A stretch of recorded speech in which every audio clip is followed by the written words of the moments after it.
Contributors negligence. ఆయన contributor కాదు. 118 culpable homicide not amounting to murder, 5 to 10 years imprisonment.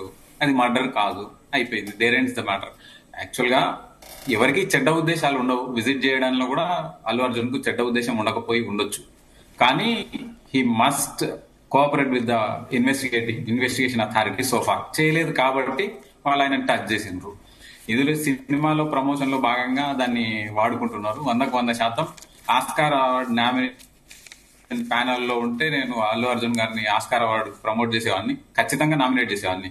ఎందుకంటే జరుగుతున్న ఎపిసోడ్ అంతా తమాషా, అంటే టీ కప్ లో తుఫాన్ మాత్రమే. ఈ 2 సెక్షన్లు కూడా తనకు వర్తించవు. థియేటర్ యాజమాన్యం, కంట్రిబ్యూటర్స్ ఎవరు? యాజమాన్యం ఖచ్చితంగా థియేటర్ యాజమాన్యం. వాళ్ళ నెగ్లిజెన్స్ వల్ల జరిగిన స్టాంపేడ్ లో ఆ తల్లి ప్రాణాలు పోగొట్టుకున్న మాట వాస్తవం. దానికి సంబంధించి సెక్షన్ లో ఆయనను కాన్సిక్వెన్షియల్ గా చేర్చాలి కాబట్టి ఆయన పేరు చేరింది వాస్తవం. కానీ ఈ పాటికి ఆయన చిక్కడపల్లి పోలీసులను విజిట్ చేసి ఆయన ఎక్స్ప్లెనేషన్ ఇచ్చి ఉంటే ఇంతవరకు వచ్చి ఉండకపోయి ఉండొచ్చు. కాకపోతే దాని మీద ట్రిమెండస్ ప్రెషర్ ఉంది కాబట్టి పోలీసులు కూడా ఖచ్చితంగా ఎగ్జామిన్ చేయడానికి పిలిచే అవకాశం ఉంటుంది. ఇది బెయిలబుల్ అఫెన్స్. దాన్ని ఇంకా వాడుకోవాలంటే బెయిల్ వేయకుండా, లేదు రేపో ఎల్లుండో బెయిల్, అంటే రిమాండ్ చేయడం అనేది మ్యాండేటరీ. జ్యుడిషియల్ కస్టడీకి వెళ్తే ఫస్ట్ చేసేది జడ్జి గారు ఆయన కస్టడీకి పంపిస్తారు, తర్వాతే బెయిల్ పిటిషన్ వేయాలనుకున్నా కూడా ముందు వేయడానికి అవకాశం లేదు. అది యాంటిసిపేటరీ బెయిల్ అవుతుంది. డిస్ట్రిక్ట్ కోర్టులో మూవ్ చేయాలి, అక్కడ కేసు పెండింగ్ ఉన్నది కాబట్టి అది ఒక 10 రోజులకు వచ్చే అవకాశాలు ఉంటాయి. రెగ్యులర్ బెయిల్లో జ్యుడిషియల్ కస్టడీకి కమిట్ చేసిన తర్వాత బెయిల్ వేయాలి. బెయిల్లో షూరిటీలు రాసేస్తే షూరిటీలు కట్టకున్నా కూడా జైలుకోవాల్సిన అవసరం ఉంటుంది. అంటే దాన్ని ప్రమోట్ చేసుకోవాలి, దానికి సినిమా ప్రమోషన్ కి వాడుకోవాలి అనుకుంటే చెంచల్గూడను చెర్లపల్లినో విజిట్ చేయాలి అని అనుకుంటే సినిమా టీం దాన్ని వాడుకునే అవకాశం అయితే ఖచ్చితంగా ఉంటది. ఎందుకంటే పోలీసులు వాళ్ళ డ్యూటీని డిశ్చార్జ్ చేస్తున్నారు అంతే, అంతకుమించి వేరే ఏం లేదు. హై ప్రెషర్ కేసు ఉంది, పెద్ద పేరున్న వ్యక్తులు ఉన్నారు ఇందులో. రాజకీయ నాయకులు కూడా ఇన్వాల్వ్ అయినరు. వాళ్ళ మామగారి పార్టీకి సంబంధించిన ఒక యువ నేత అథ్లెట్లు అరెస్ట్ చేస్తారని ఇప్పటికే వాయిస్ రేజ్ చేయడం జరిగింది కేటీఆర్ గారు. మరి మీ టైంలో ఎందుకు చేయలేదు అనేది చెప్పాలి, కానీ ఈ టైంలో పర్టికులర్ గా ఏ కేసును వదలట్లేదు. ఎంత పెద్ద సెలబ్రిటీ అయినా పోలీసులు వదలట్లేదు. గవర్నమెంట్ యాక్షన్ తీసుకుంటున్న దానికి సంతోషపడాలనా, లేకపోతే మీ సమయంలో జరిగిన కేసుల్లో అప్పట్లో డ్రగ్స్ కేసు, అది ఎన్డీపీఎస్, చాలా సీరియస్ అఫెన్స్. అది డిస్ట్రిక్ట్ కోర్టు మాత్రమే బెయిల్ ఇవ్వాలి, డిస్ట్రిక్ట్ కోర్టు మాత్రమే విచారణ చేయాల్సిన కేసును తుంగలో దొక్కి దాన్ని సర్వనాశనం చేసేరు. అందులో సెలబ్రిటీస్ ఉన్నారని చెప్పి వాళ్ళని వదిలేసిండ్రు. మరి ఇందులో కాదన్నా కూడా ఆయన పాత్ర అంటే అనుమతి లేకుండా, ముందస్తు అనుమతి పోలీసు నుంచి తీసుకోలేదు, లేదు ముందస్తు పర్మిషన్ థియేటర్ యాజమాన్యం నుంచి తీసుకోకుండా ఒక సినిమా హీరో హోదాలో ఆయన రావడంతో అక్కడ జరిగిన స్టాంపేడ్ లో ఆమె చనిపోయిన మాట వాస్తవం. కాన్సిక్వెన్షియల్ గా అందరినీ చేర్చాలి కాబట్టి ఆయన పేరు చేర్చిండ్రు. అందుకే ఇందులో టీ కప్పులో తుఫాన్, ఇది పెద్ద మ్యాగ్నిఫైయింగ్ లెన్స్ లో చూస్తే చాలా పెద్ద కేసు. లేదు మనకు మామూలు కళ్ళతో చూస్తే, చట్టం కళ్ళతో చూసినా, జ్యుడిషియరీ కళ్ళతో చూసినా ఇది చాలా చిన్న కేసు. ఎందుకు అంటే కంట్రిబ్యూటర్స్ నెగ్లిజెన్స్, అది కావాలని ఎవరు చేయరు, బై యాక్ట్ ఆఫ్ గాడ్. దాని మీద ఒక మూవీనే వచ్చింది, వెంకటేష్ సినిమా తీసిండ్రు. అందరినీ హిందూ మతంలో ఉన్న వాళ్ళను, ముస్లిం మతంలో ఉన్న వాళ్ళని అందరినీ, పెద్దలను అందరినీ కలిపి ఒక సినిమా తీసారు. మీకు అందరికి గుర్తుంటుంది ఆ సినిమా.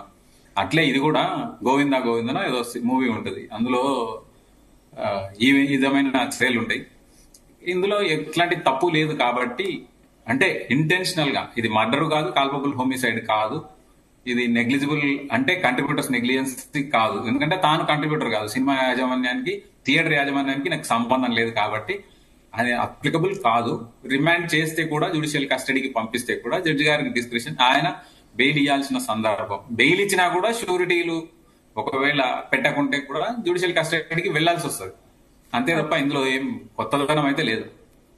అంటే అరుణ్ కుమార్ గారు, ఇప్పుడు కాసేపట్లో అల్లు అర్జున్ క్వాష్ పిటిషన్ పై లంచ్ మోషన్ విచారణ జరగనుంది కాబట్టి మరి ఈ నేపథ్యంలో ఎలా ఉండబోతోంది? అంటే సోమవారం వరకు అరెస్ట్ చేయకుండా ఇవ్వాలి అని లంచ్ మోషన్ పిటిషన్ వేశారు. సోమవారం వరకు అరెస్ట్ చేయకుండా ఆర్డర్ ఇవ్వాలని లంచ్ మోషన్ పిటిషన్ చేశారు కాబట్టి మధ్యాహ్నం ఈ పిటిషన్ పై 2:30కు విచారిస్తామని హైకోర్టు కూడా చెప్పింది. కాబట్టి ఎలాంటి విచారణ జరిగే అవకాశం ఉంది? ఇది ఎలా ఉండబోతోంది? ఎగ్జాక్ట్ గా లంచ్ మోషన్ స్లిప్ తీసుకుంటే 2:15 కి వినే అవకాశాలు ఉంటాయి. Not to take any coercive steps అంటే అక్కడి నుంచి వదిలేయాల్సి వస్తుంది, అంతకుమించి వేరే ఏం లేదు. ఎగ్జామిన్ చేసిన ఆల్రెడీ పోలీస్ స్టేషన్ లో ఉన్నారనే విషయాన్ని వాళ్ళ కౌన్సిల్ నిరంజన్ రెడ్డి గారు అప్పుడే చెప్పినట్టున్నారు. కాబట్టి ఇందులో ఏం అద్భుతాలు అయితే ఏం జరగవు, అంటే అరెస్టులు ఏం జరగకపోవచ్చు.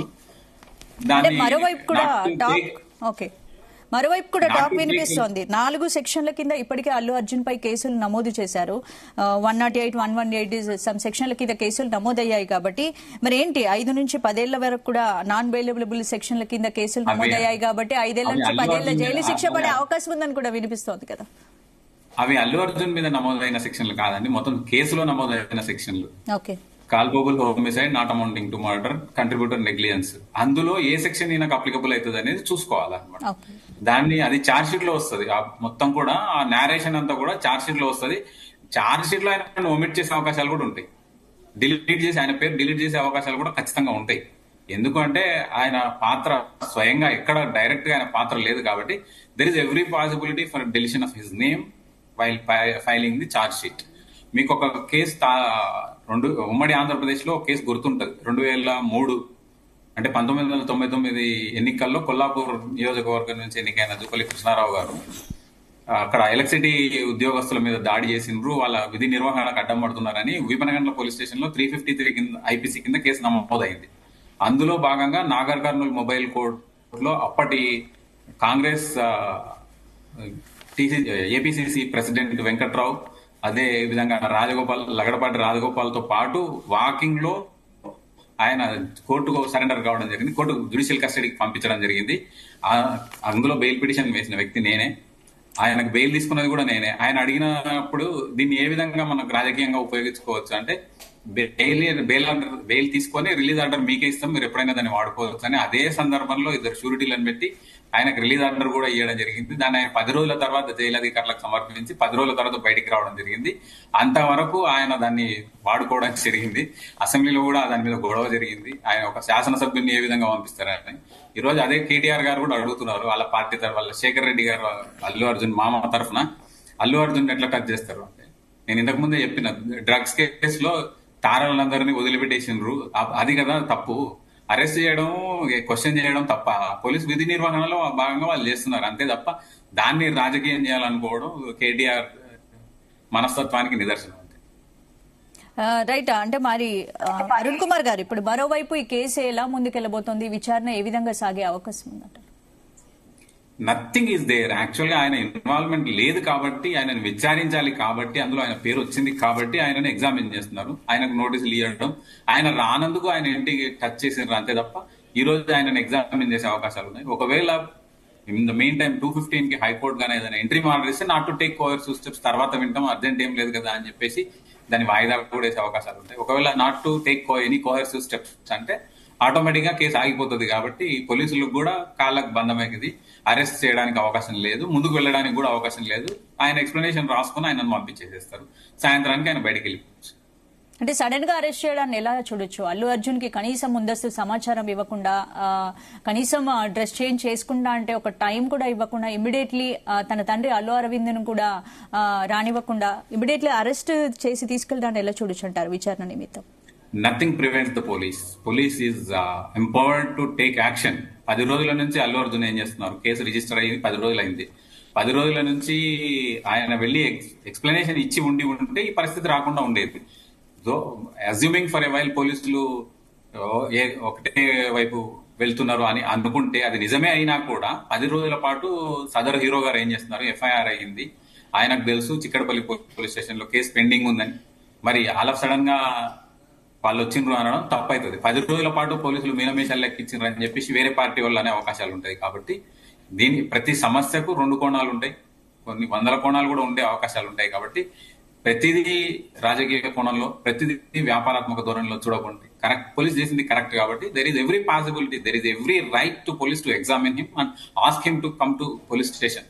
దాన్ని ఫెయిల్ అయ్యింది కాబట్టి ఆయన అడిగింటారు, ఫోన్ లో అడిగింటారో లేకపోతే ఎవరినో పంపించింటారో, ఇవన్నీ ఏ విధంగా తెలుసు వాళ్ళకు. ఆగమేఘాల మీద ఎఫ్ఐఆర్ ఏ విధంగా వస్తుంది వాళ్ళకు.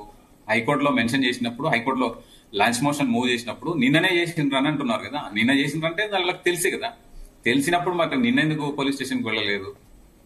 తప్పు పట్టాలనుకుంటే ఏదైనా దేన్నైనా తప్పు పట్టవచ్చు. తప్పు లేదు, ఆయన చేసిండు, ఆయన కొద్దో గొప్ప ఆయన మనసుకు తెలుసు, ప్రజలందరికీ తెలుసు.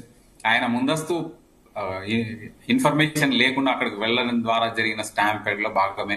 అందుకే ఆయన ముందుకు వచ్చి 25 లక్షల రూపాయల నష్టపరిహారాన్ని ప్రకటించారు.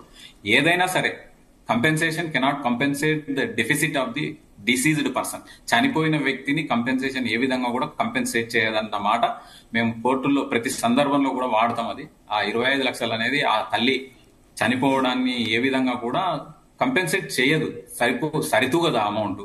అయినా కూడా అంటే తనకు తెలుసు కదా, తానే కదా ప్రకటించింది 25 లక్షలు. మరి తన కుటుంబాన్ని సందర్శించిన విధంగానే పోలీస్ స్టేషన్ సందర్శించి ఎక్స్ప్లెనేషన్ ఇచ్చి ఉంటే ఈ రోజు ఆయనకి ఈ పరిస్థితి వచ్చి ఉండకపోవచ్చు.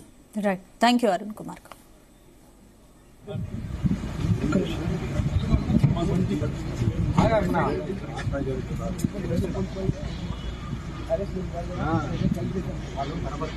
బాగుంటది అందుకనే అన్న మీరు మళ్ళీ ఎందుకు రాస్తుంటారు. ఇంకా ఏ క్రెడిట్ వచ్చినా రాని నా చర్చలో ఉండాలి. గుడ్ అయినా బ్యాడ్